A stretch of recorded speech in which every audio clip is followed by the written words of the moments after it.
Hukum negara. Selamat pagi, salam sejahtera bagi kita semua. Hari ini saya akan menyampaikan tentang tema politik, yaitu hukum negara. Bapak, Ibu, dan para petugas serta teman-teman. Pertama-tama, marilah kita bersama memahami apa itu hukum. Hukum adalah peraturan yang berupa norma dan sanksi yang dibuat dengan tujuan untuk mengatur tingkah laku manusia, menjaga ketertiban, keadilan, dan mencegah terjadinya kekacauan. Hukum memiliki tugas untuk menjamin bahwa adanya kepastian hukum dalam masyarakat. Oleh sebab itu, setiap masyarakat berhak untuk memperoleh pembelaan di depan hukum. Hukum dapat diartikan sebagai sebuah peraturan atau ketentuan yang tertulis untuk mengatur kehidupan masyarakat dan menyediakan sanksi untuk orang yang melanggar hukum.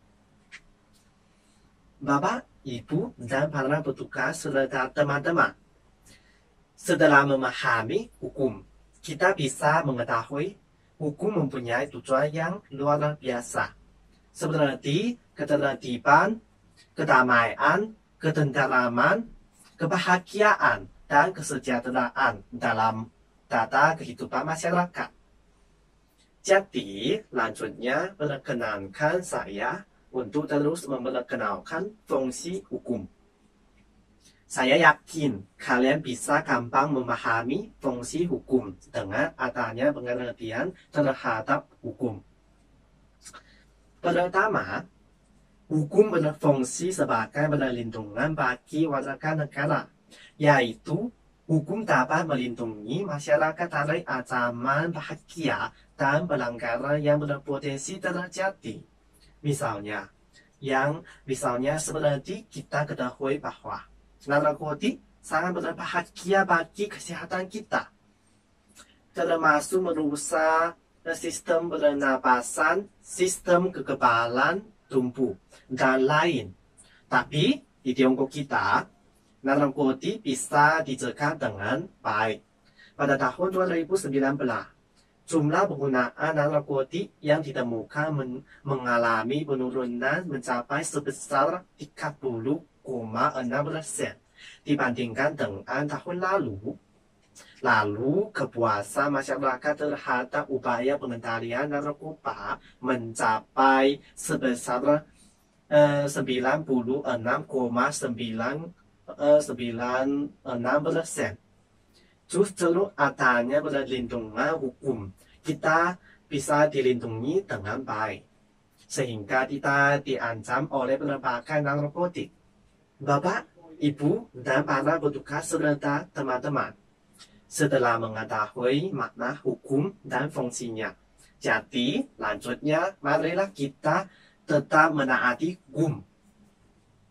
Pertama, untuk bisa benar menaati hukum, marilah kita sungguh belajar ilmu hukum.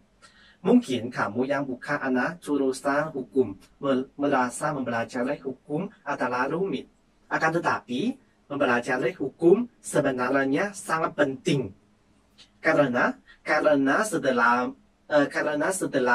belajar pasal-pasal hukum, kamu akan bisa membedakan hal yang bisa dilakukan dan hal yang dilarang.